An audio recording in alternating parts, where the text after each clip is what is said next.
Good evening, everybody, and welcome to Live with Breathe America. My name is Patrick Wickard, and I will be your host.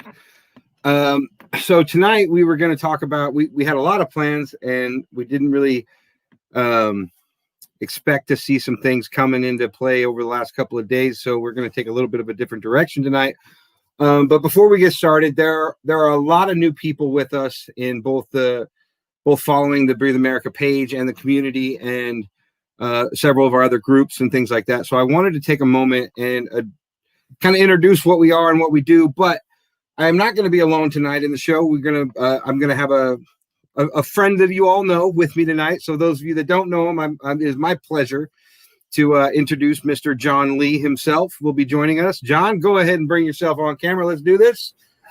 Hello, John. How you? Oh, I hate that. There we go. That's a better screen. That's a better screen. What's up, brother? How you doing? I'm doing good, man. I'm doing good. How about you? You know what, man? I'm having an excellent day, and thank you for joining me tonight. This is going to be a lot of fun. But first of all, I wanted to touch on our community outreach and some of the things, and what Breathe America actually is and what we do, just to give everybody an opportunity to understand, the things that we are a part of. So, first and foremost, I get on and do lives almost every day. I take the weekends off, but most of the time I'm here all the time, every morning, and I do some morning thoughts, and it's really just about sending a positive message, encouraging people to be a little bit better every day. And it's because I believe that mental health and a positive mindset is such a vital part of being happy in our lives, and I think that that's a really great way to make change in the world for our country and for everybody, by encouraging everybody to be better. From there, we grew to include we figured out how to do kind of cheat Amazon's wish list program, where we make wish lists for other people that are in need, that reach out to us, and we're able to provide things for them. And we've been able to do this on numerous occasions. So, John, you're having way too much with the comments in the bottom. Well, I know Toby is looking at my hat right now. Yeah, he loves that flag. So, Toby, for your information, my mother got me this hat because she knows that I am very patriotic, and she was absolutely thrilled to give me this hat, and I'm absolutely thrilled to have it, and I love it, and it's American, and we're just rolling with it. Hey, in the comments right now, guys, I'm seeing that people are putting up where they're from. Go ahead and let us know where you're from. It helps us know where we're getting seen and all that kind of stuff. Please let us know what state you're in, what city you're in. That would be awesome. I appreciate that. I always love seeing that. But anyways, yeah, so we have this wish list thing that we started doing, where we were able to actually help people, actually come together as a community. And because we're this bipartisan community where we have both liberals, conservatives, Republicans, Democrats, independents, and so many different people, and we're trying to have these conversations every day. But the amazing thing is people talk about the division in this country all the time, but the one thing I can tell you from experience, people come together to help other people. Conservatives, Republicans, liberals, Democrats, they'll come together to help other people. We will argue politics till we're blue in the face, but they will come together to help families in need. And that is one of the things that's really amazing about Breathe America. It's something we do a lot of. And then there's also, we have a relief fund, because there are some things that we can't do from, an Amazon wish list to help people out. So we started the relief fund. And this is something I'm really proud of, because it is 100% funded by you guys, and 100% of everything that goes into that relief fund goes to helping people. Not a dime goes anywhere else other than to people in need. And that is what is that you can't get that with any other charity organization at all. You just can't.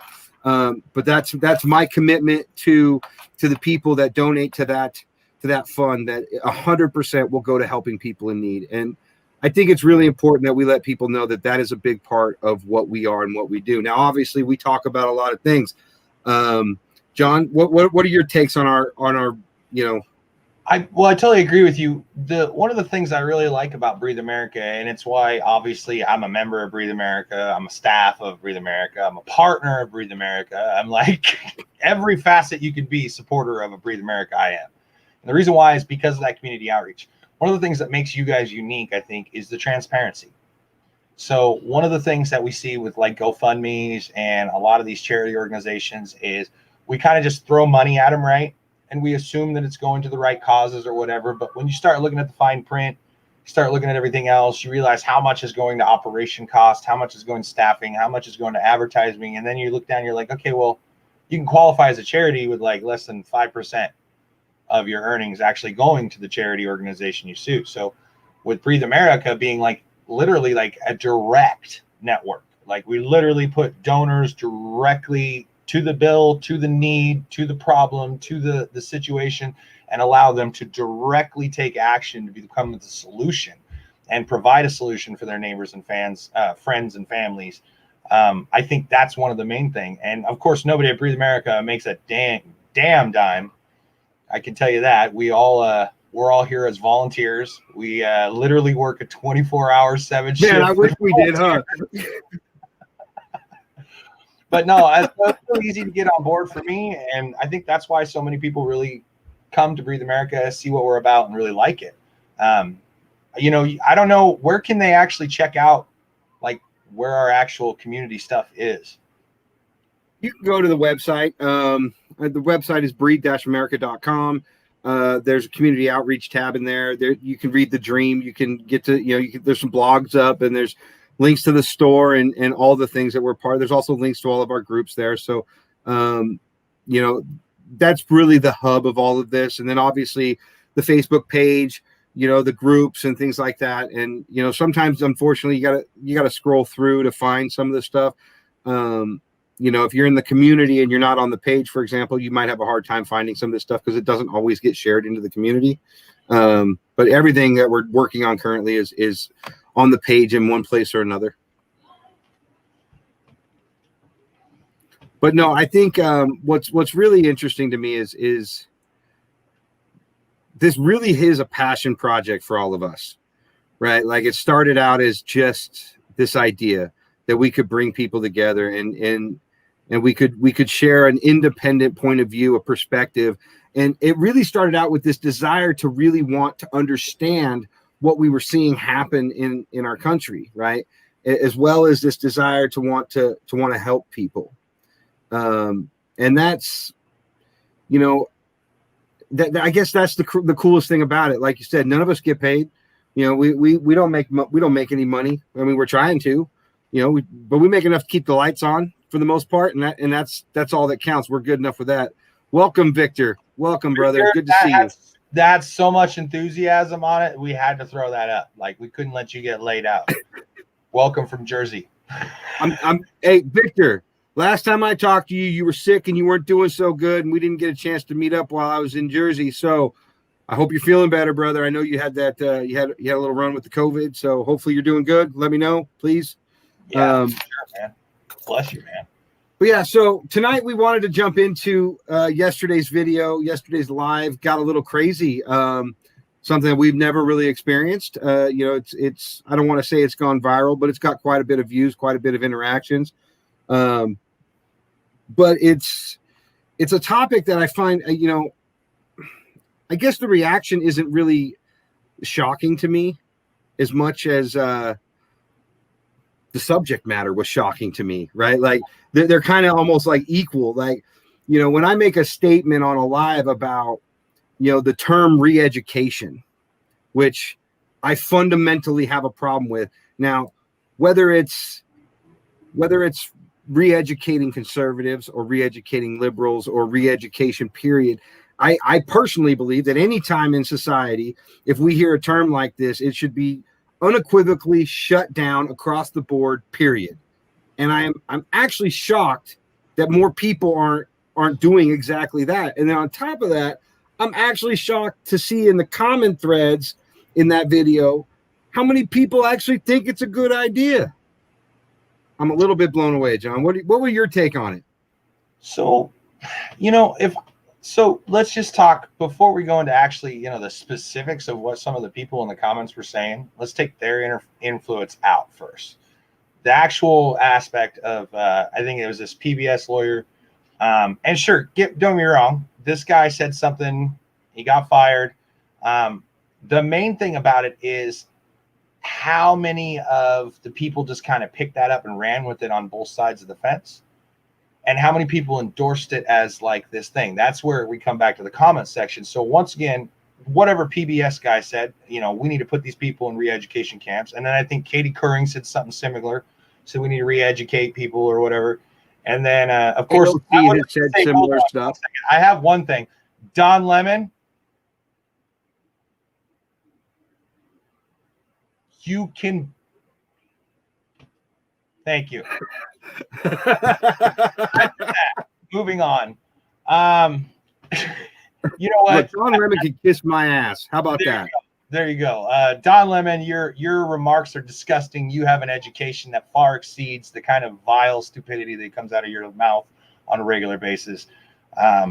Try to heal the nation, not tear it apart. Thanks. So one of the things that I saw that was interesting is how many people in the comment section, like you said, were embracing that. And some of them were embracing it from a stance of, well, we don't actually mean re-education camps, but you do need to re-educate because everything you've learned about is false or wrong. And look, I have no doubts at any point that our history has been peppered with, let's say, rose-colored glasses, right? What country doesn't, in a way, for the most part, especially through the early years, look on their history with like this rose-colored idea, right? We skip over the travesties, we focus on the victories, we talk about, all the greatness and everything.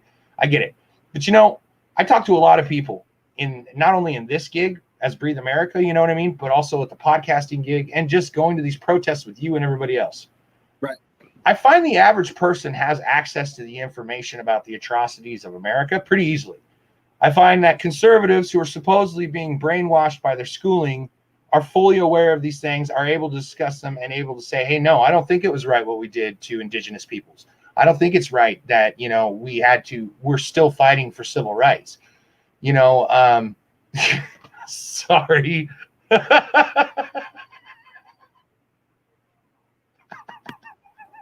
That's right, Lemon. You heard it here first. We can talk anytime you'd like.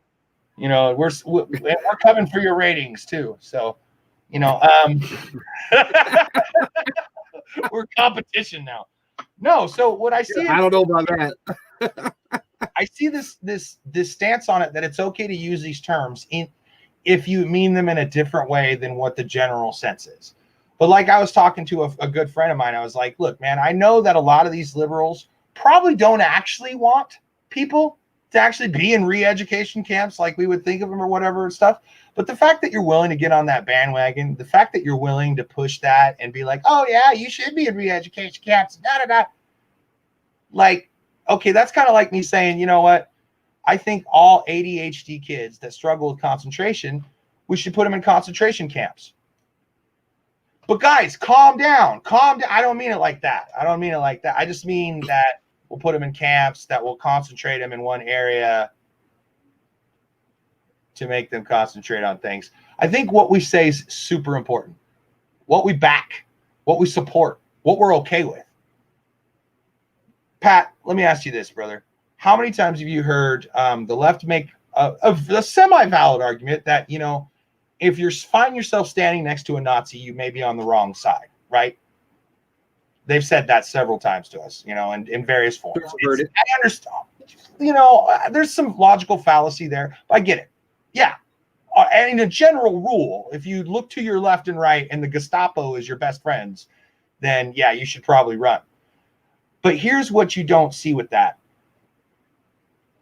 If you're willing to take a stand against that Nazi who tries to stand with you, if you're standing at a Second Amendment rally and a bunch of actual white supremacists, declaring their racial pride and their crap come standing next to you, and you're okay with that, and you just continue to just stand next to them, you continue to allow yourself to be in that area. John, I want to take this a step further.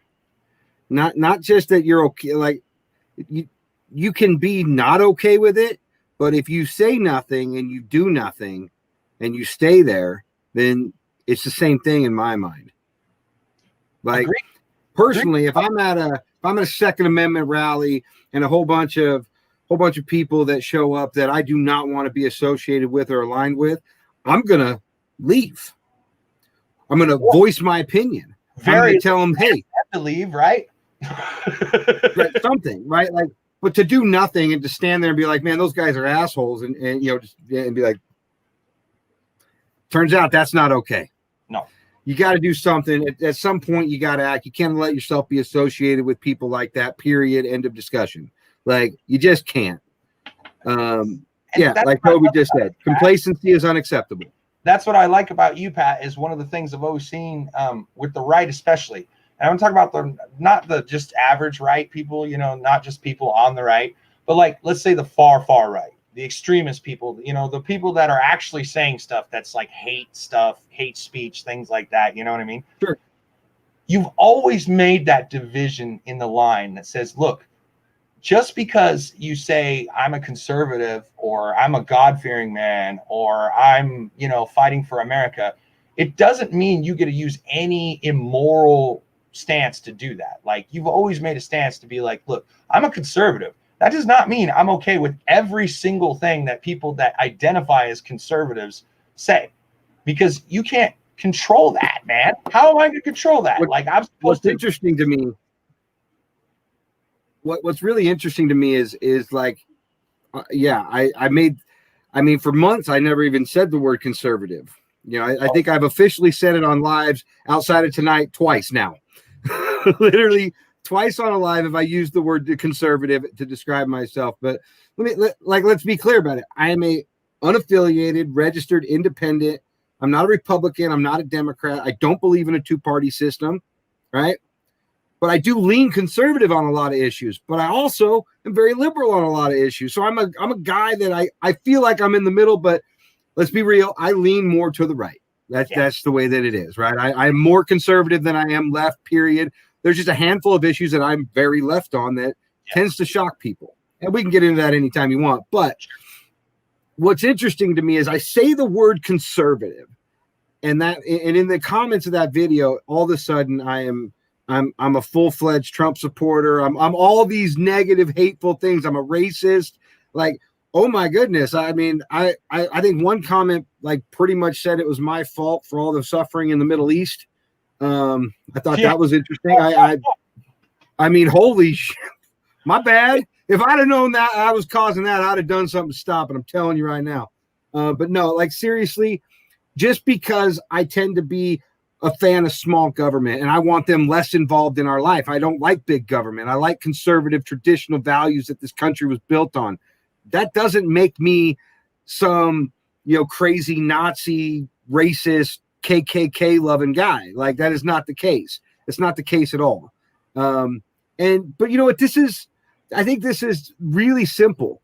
I think a lot of people on the left, you know, it would be really easy for me to sit here and say that I was attacked in those. I wasn't attacked in those comments. Those are people typing in words on a social media post. Like, nobody's attacking me. But what they're saying, I think, is really boils down to the fact that they have felt silenced for a long time, and now they feel like it's their turn.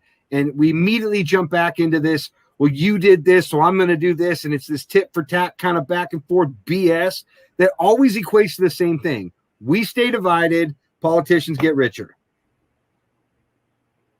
You know, here's a good point too. Matt Cain just brought this up. The problem with the right is they can look at things as very black and white. The problem with that is it can cause issues with trying to see the gray area and not use a little bit of the emotional aspect. Sure.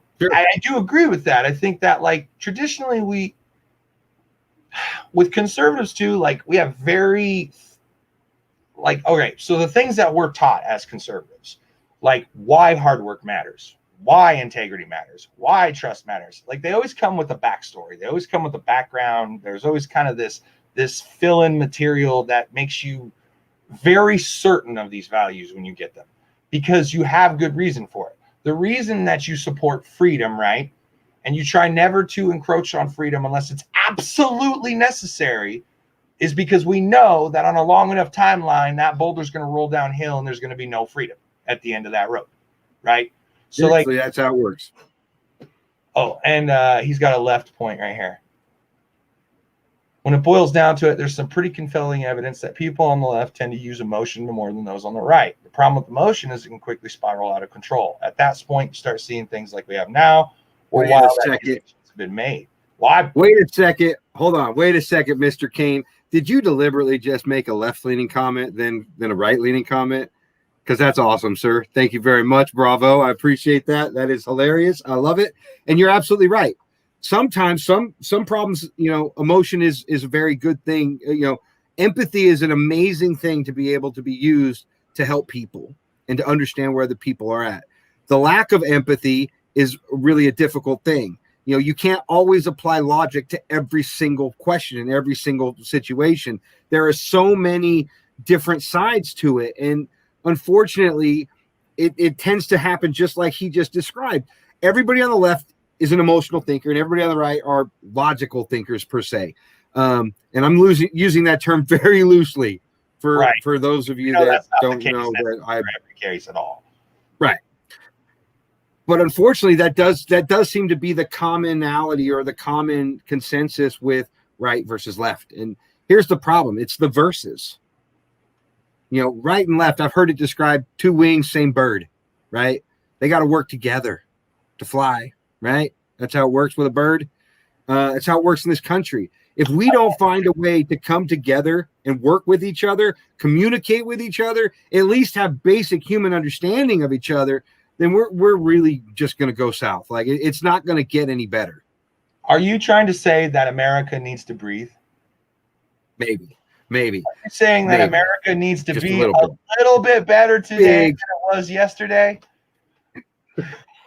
Yeah, that would help. That would help. A big, deep breath and an actual effort to make things better for not only yourself, but for your fellow Americans.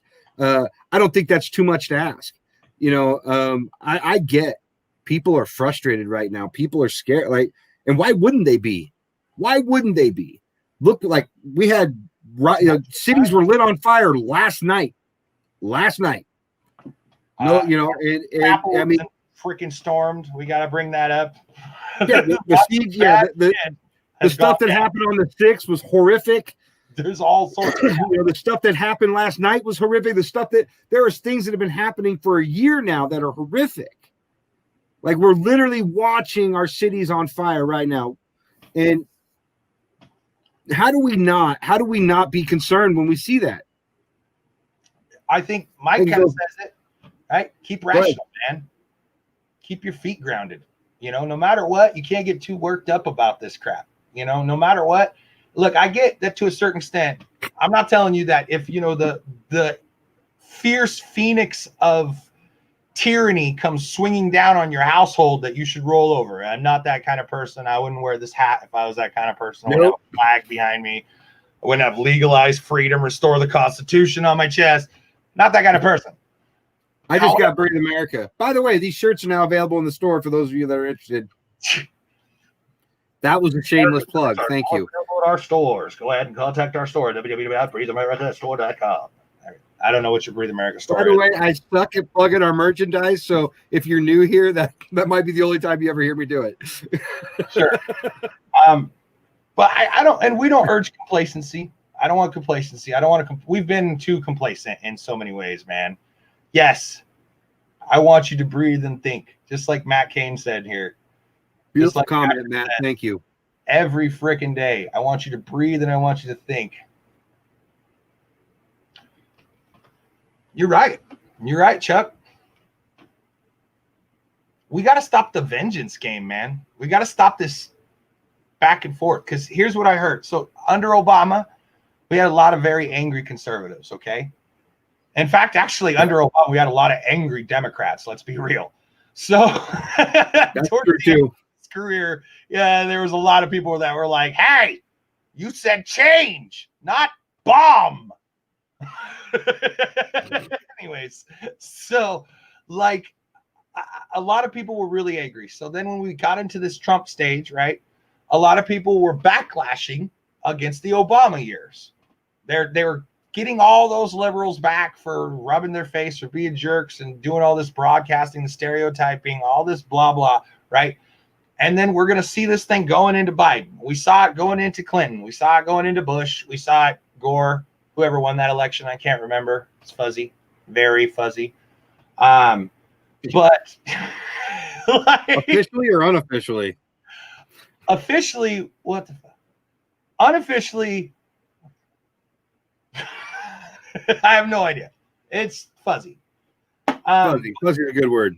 We got to stop the tit for tat, man. We got to stop doing this. We got to stop saying that the reason that we're doing these things is because you just got done doing these things to us.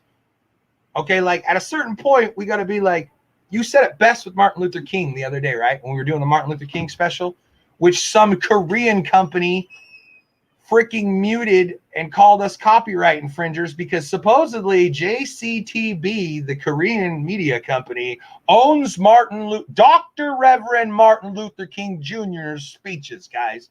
Just so you know, Facebook will mute you if you use Martin Luther King's speech of peace and prosperity and racial tolerance. We did beat that again and again and again, but they do it everywhere. It's crazy.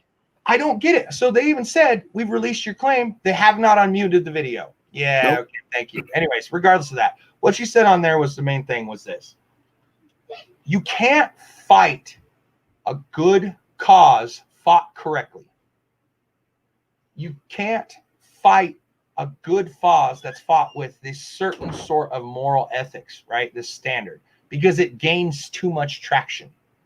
People like being parts of good things. People like being parts of good causes. People like to feel righteous, right? And it's not always the whole righteous wrath thing. Serious. Oh, Toby.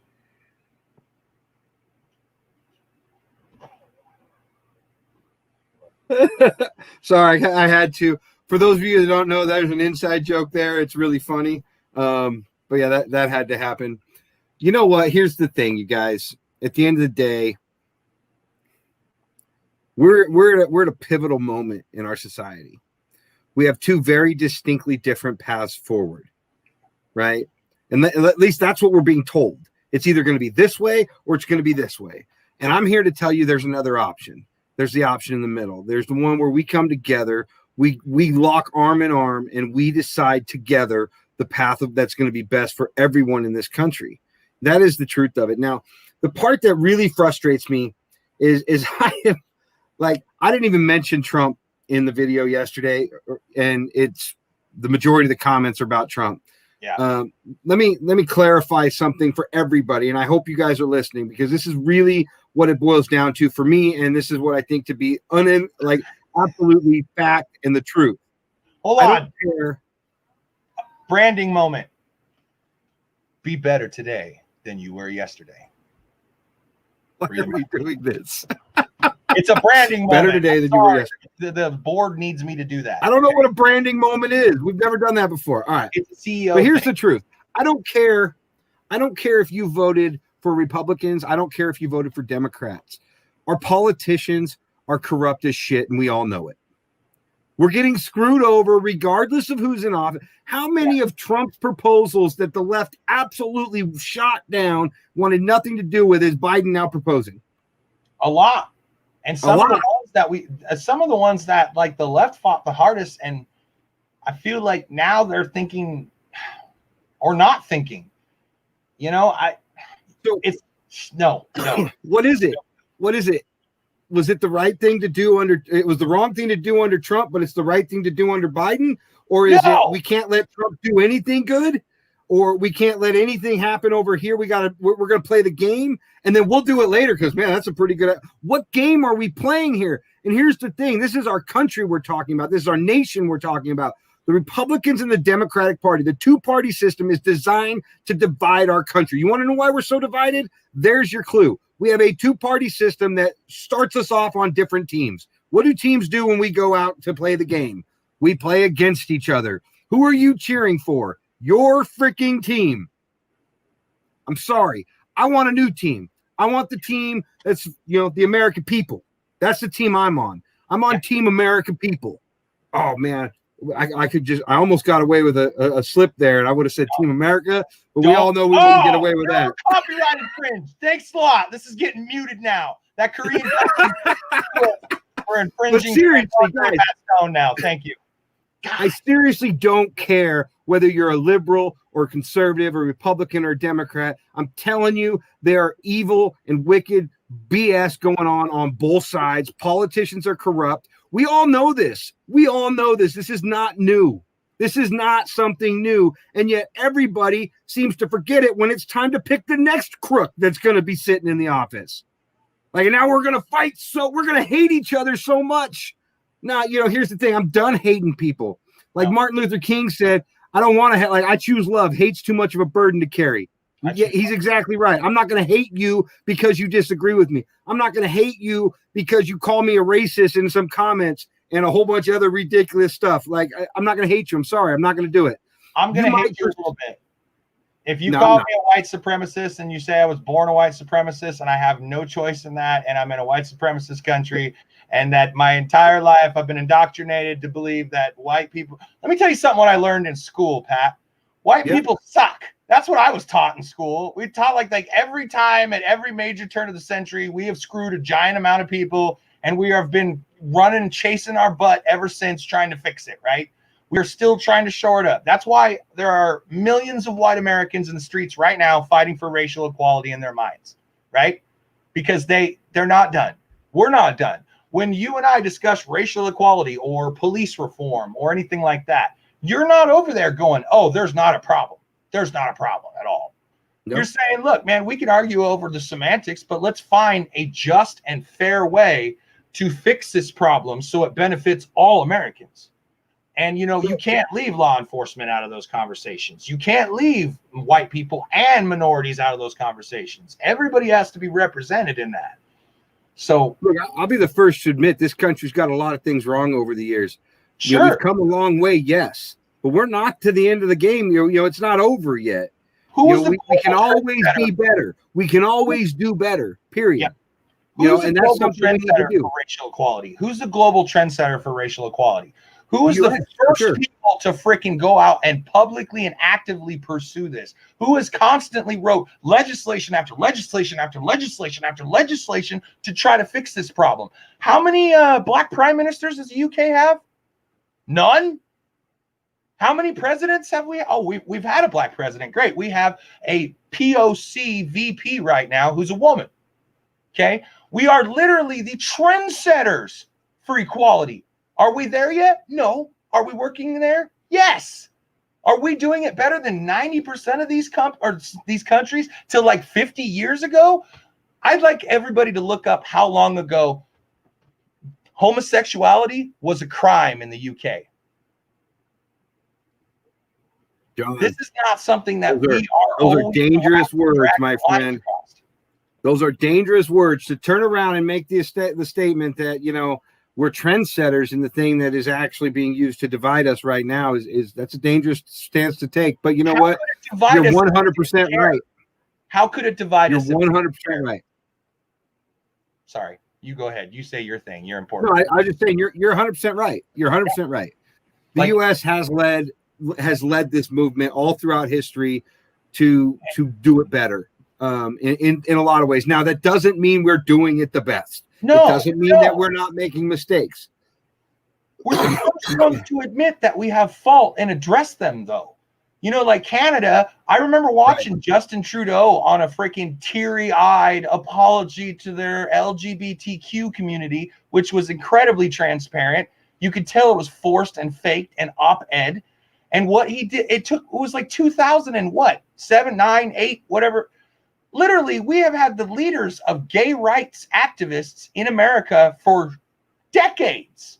We had people fighting in the 20s for their rights. Like, America is a place where if you have an inequality, you want to go and tell as many Americans as you possibly can, because they'll jump all over your bandwagon, get posters with glitter, giant megaphones, and swarm the streets for change for you.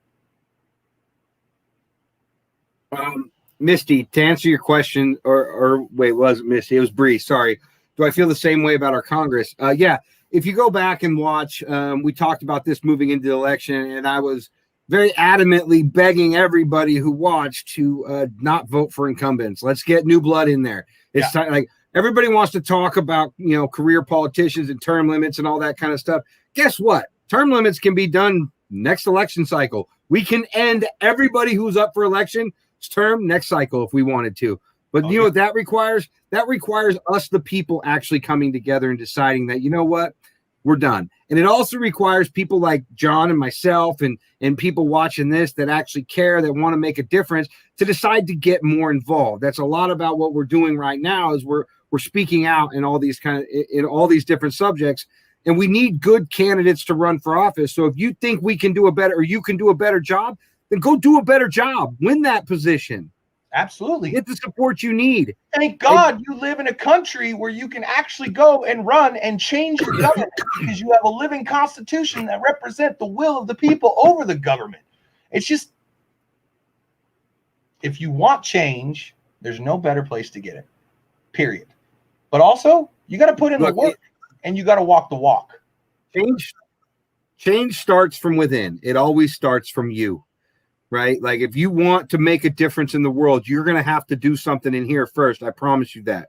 Change comes from within us, and that personal, focusing on your personal growth and then attacking an issue like that, it can and absolutely and will be done if you put in that effort. And I believe in everybody, that everybody has the ability to go out and get the things that they want. If you want to be a representative of this nation, then go do it. If you think you can do a better job, then go do it. Like, what are you waiting for? Like, the time is now, like right now. If you want, what are we waiting for? If you want to get change, you got to get support, right? If you want to get support, you got to be something we're supporting. Now, it's good to be supportive on just ideals, but you have to have a certain mechanism behind it. You have to have a dogma, a structure, a philosophy behind it that is beneficial to anyone who hears it. Look, I'm not going to try to get all freaky deaky religious with you guys.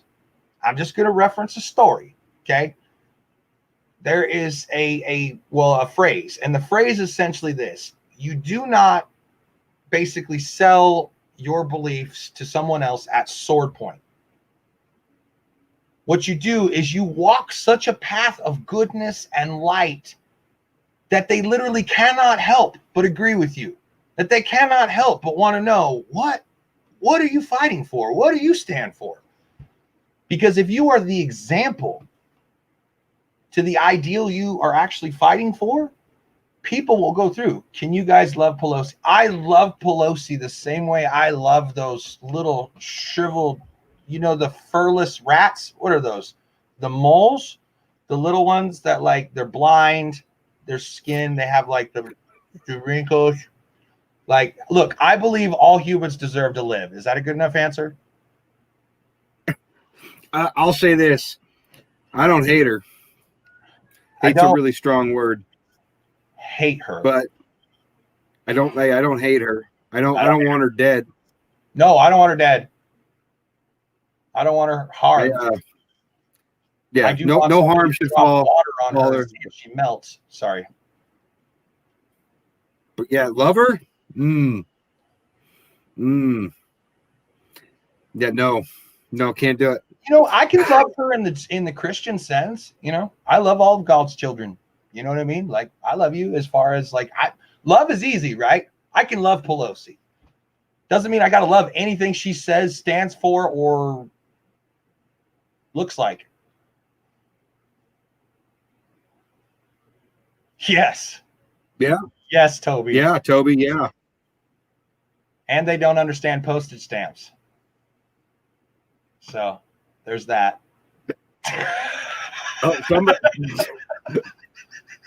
Yeah, you know what, you guys? Here's the thing. My position's never going to change on terms like what we heard the other day and what we're still hearing now. Turns out, no. The term re-education should be shut down across the board by every one of us. Every one of us. Period. Whether it's a joke, whether it's said in a back door, in the back of a bar, whether it's said in a locker room, whether it doesn't matter where it's said, it should be shut down no matter what, everywhere. And the fact that that's not happening is truly appalling to me. But you know what? There's other things that are appalling to me as well. Watching watching the cancel culture that's happening in our country is appalling to me. It's ridiculous. It's like the death of ideas. You know, the whole purpose is that we can have. Look, if my idea is flawed, then by all means, you should be able to tell me it's flawed. I shouldn't be able to shut you down to where you can't even tell me that my idea is flawed, right? I don't know. That's just my personal belief. But there's lots of different subjects, right? But at the end of the day, I'm going to continue moving forward, doing everything I can to help as many people in need as I can, whether that's with a positive mindset or whether it's with groceries or a birthday party for one of your kids. I don't care what it is. If I can help, I'm going to try to help. And I think if more of us would adopt that attitude, we would see a lot of change in this country very, very rapidly. If we would stop, just blatantly shutting people down because he's a conservative or he's a white conservative, like this idea, socialist Democrat, or a libtard. I gotta say this though. Look, I've been called a snowflake like 100 times in that comments, which is hilarious to me. Like, can we get some better terms? Like those are Republicans' words for Democrats, and I'm neither of those. Can I get like a unique term at least? Can we get a derogatory comment for a middle of the road kind of guy, independent? Or do I got to stay being a snowflake? I've gotten that actually. Do you know what they call that? What? Pussy. That's what they call me anyways. Oh, you're not going to choose a side? Then you're weak. And I'm like, no, you're both insane. Stop burning my country down, you idiots. Is there anything? Look out your window. It's fine. Everything is fine. White supremacists are not coming to kill you. But you know what, John? Whatever they call me is fine. Because the great thing about watching this video get all these views and stuff like that, all that means is there's that much more potential for more people to join this family, and we can help more people. And ultimately, that's what it's all about. So, call me whatever you want to call me. It seems like a lot of people are set on the idea that they have to have someone to hate. And I wonder, what people on the left are going to feel, now that the riots and the looting hasn't stopped in several cities last night.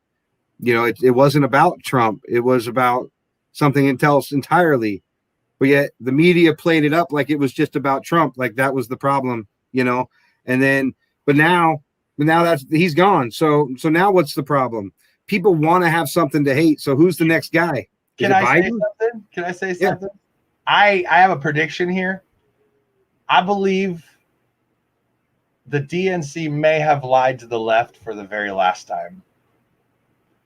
I think when Biden comes out with this whole pro law and order, middle of the road crap that he's trying to do right now, and he doesn't actually seek good change and actual real legal reform and stuff, I think a lot of them are going to switch all that built up Trump angst straight over to the DNC construct. Because in my personal belief, they think about it this way. A lot of people not everybody, but a lot of people that we talked to that were liberal that voted for Biden, for instance, were like essentially just voting against Trump, right? They were like, look, we want somebody besides Trump in there. And we don't really think Biden's the best candidate, but we think he is the most likely to win, like against Trump, right? Now they don't have that. Now the DNC's got to spend 4 years making up excuses why it's not going to deliver on a single one of its promises to the left. And so that's where I'm kind of seeing this other schism happening. And I don't know if the DNC sees it yet, but I can already hear the grumblings on the left side of my friends that are like, what do you mean Biden's in favor of domestic terrorism laws? What do you mean Biden is wanting to do something with the vote? What do you mean Biden isn't going to actually defund police departments or anything else? Now, don't get me wrong. Biden, in a lot of ways, has never said he was going to do these things. But the DNC has presented a platform of them doing these things. And so I think that a lot of the left that weren't very educated on what was actually going to happen and what the DNC does on a regular basis to the left, I think they're going to be waking up. And I think our youth are pissed off. And I think they're really tired of being used. And they're finally going to get a chance to realize that it's not just the GOP that's using them. It's not just the GOP that stops them from getting change. It's the entire establishment structure. And if we can actually guide that the right way, if we can educate this youth and be like, look, yeah, you're right. You're right.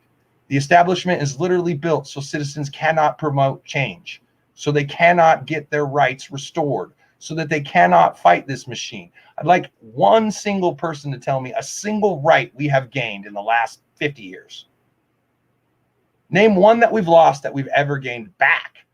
And people will be like, oh, well, what about internet sales of firearms? That's not a right. That is a fraction of a shade of a fraction of a right. That is just more implication of crap on our rights. I'm talking about, when was the last time we got the chance to actually, they're like, you know what? Forget it. You guys don't need permits for this crap anymore. You guys have been good. You're good citizens. You pay taxes. Here you go. And they're never going to do that. No matter what, they're going to keep squeezing that noose. It's an iron fist, whether it's red or blue. And I think a lot of people are waking up to that. They're just looking in the wrong directions. I think people are blaming the wrong people. I think they need to see it's a much bigger problem, and it's very simple. Just like you say, the reason we're divided is purposeful. 100%. The Democrats don't want to win the Republicans. Why? Because then that would be unifying the left and the right, and the next election, they're screwed. They want us divided as closely down the middle as they can get us. 60-40. That's their perfect split. That's where they want us. Yep. They want 60% Democrat, 40% Republican. Or vice versa. 60% Republican, 40% Democrat. Right. That's what they want. They don't want a full unification because that's dangerous. Imagine that is the left. Imagine if, I'm going to talk about the people that are actually out there freaking causing violence and rioting and stuff. But imagine those hardcore protesters, the ones that we talked to that were well educated and actually kind of knew what the hell they were doing out there and were sick of the endless march of the freaking law and order police state mentality. Imagine if those guys teamed up with the alt-right, the constitutionalist crowd, the militia crowd. Imagine if the militia crowd said, you know what? Now that I'm thinking about it, I think we're anti-fascist too. Do you know how many people in DC would shit? That's what they don't want. So what they're going to do is they're going to divide you on marriage. They're going to divide you on abortion. They're going to divide you on religion. And let's face it, guys, every time they get in office, they do nothing about those issues they ran on. Trump did nothing to illegalize abortions. The Roe versus Wade thing, it's still being fought in the court. Yeah, I get it.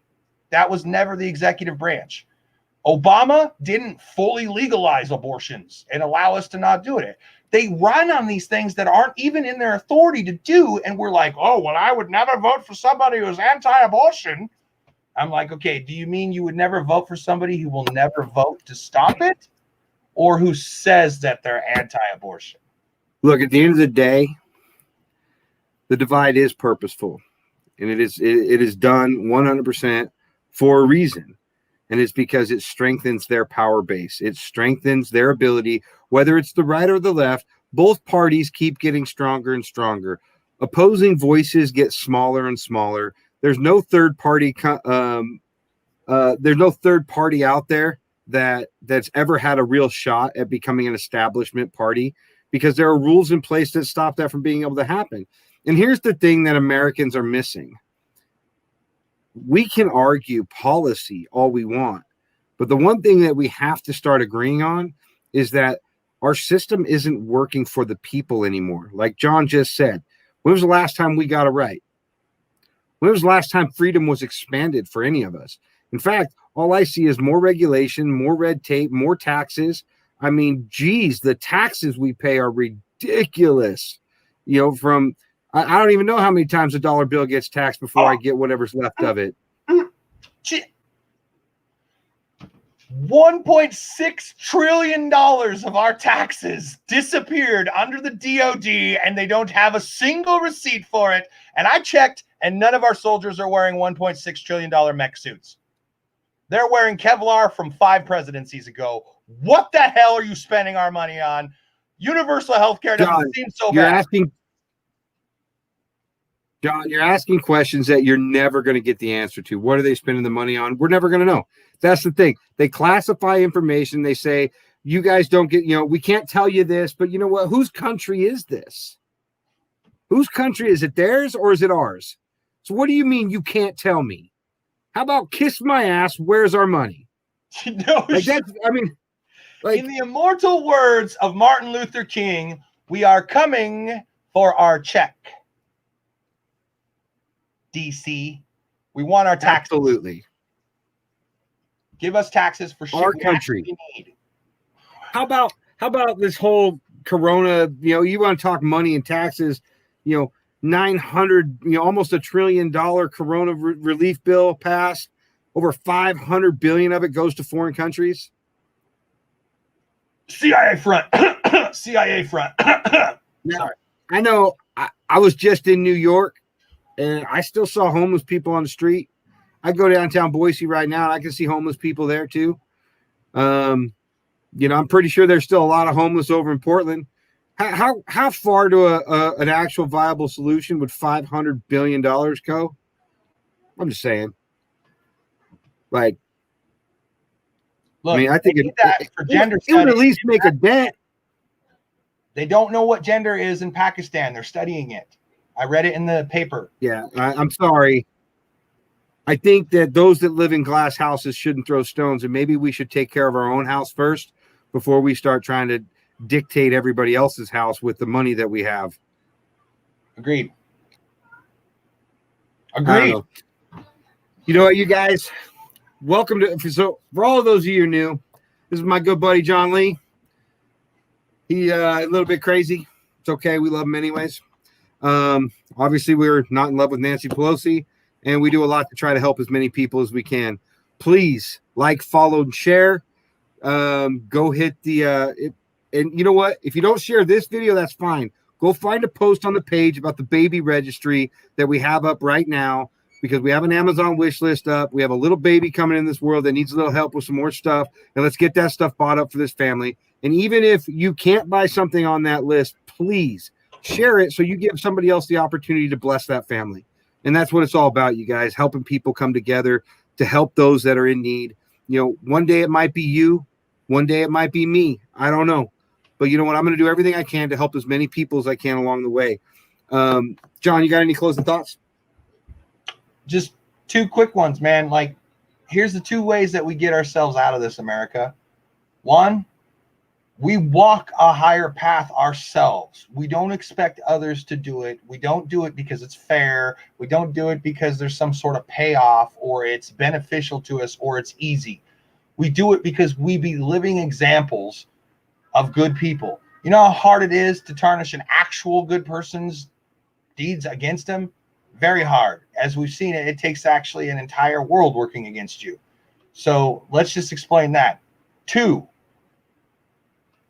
watch who you're standing next to. If you see people, your own people, our people. So like if it was me, if I see my fellow rednecks, my fellow patriots saying a bunch of stupid, backwards, racist crap, call them out on it. Tell them you don't represent that, man. Freedom ain't about that shit, man. America ain't about that. Here's the deal. This is where we make our stand. If you really believe in the values of traditional conservatism, then you believe integrity is key to character. That's integrity. Saying, look, I don't care if we happen to believe in the same things. If you are actively trying to promote hate, violence, anything else like that, you will not stand next to me. You will not stand next to me. And I certainly won't stand next to you, because at that point, they don't get to lump us in. And that goes for liberals too. We called them out for years. We said, hey, you gotta throw the rioters out, man. You gotta fight. I get it. We don't want you to it's not necessarily your job to go into a fist fight or a hand-to-hand combat with Nazis. But you don't have to stand next to them. You don't have to let them be part of your movement. You don't have to tolerate that shit. Let's show them that conservatives, we have integrity. We have a higher moral standard, And we don't just drop with anybody who just says, oh, I love Jesus and bullets too. All right, John. Thank you, brother. It's interesting that you brought up, you don't have to fist fight with Nazis. John and I shared an experience not long ago where we went to a protest and we were surrounded by about 20 Nazis that wanted to do nothing but beat us down. Now, they didn't know they were Nazis. They thought they were Antifa, but little did they know that they were actually as fascist as they come. By the time it was over, we taught them that they were patriots and how to do better. And, luckily it didn't break down into violence. So here's the thing, guys. Words matter. Character matters. Integrity matters. These things matter. I will not be the conservative that turns around and says the same kind of vile, hateful shit that we've seen out of the left for so long. I'm not going to do it. I'm not going to play the tit for tat game. Parts of the left. Oh, sure. It comes out on the right too. Don't get me wrong. It's just right now we're seeing it on the left side coming out. Of the left, not the entire left. Just like, Yes, part of the left. Thank you. But no, I'm not going to play that game. I'm not going to play the tit for tat. You can say whatever you want. Welcome to America. This is, you have the, free speech is a beautiful thing. But no, I want to encourage you guys to recognize something that I said the other day in my video, and that was that the only speech that needs to be defended is the stuff you disagree with. And that's the only time it counts. You guys, it's one of the most powerful lessons that you can learn, and you can, if you really understand what I'm trying to say here. See, it's the speech that you disagree with that actually needs to be stood up for. So right now, it should be liberals standing up for conservatives' right to speak, just like when the liberals are being, or the left or the Democrats are being put down or attacked or whatever. It is the Republicans and conservatives and the middle ground people's job to stand up and protect their right to speak and say what they want. Like, that's how it works. It is time that we, I'm going to continue to remember that. I'm going to continue to live my life by that. And I'm going to continue to try to lead by example the best that I can. Understand, you guys, that there are some things in my mind that are absolutely unacceptable. Talking about the re-education of children is one of them. I'm sorry, that's crossing a line that I think everybody should have a problem with. And luckily, although I did see a lot of that, a lot of people support this idea in the comment section of that video, I also saw a lot of people that didn't. And I also saw a lot of people on the left that came out with some amazing messages. And you know what? Yeah. I want to thank each and every one of those people. You guys are all welcome to America kind of messages right there. That's how it should be. People that are literally willing to stand up and fight and die for my right to say the things that I want to say, even though they disagree with me. Thank you. I will do the same for you in turn, because that is what it means to be an American. So with that being said, you guys, please, again, share that wish list. I want to get this family taken care of, and I appreciate all you guys' help. And other than that, you guys, please, no matter what you do, tomorrow morning, I want you to wake up. I want you to take a few minutes for yourself, and I want you to find a way to be a little bit better tomorrow than you were today. Do that for yourself, do that for your loved ones, and do that for this country. God bless you, and have an amazing night.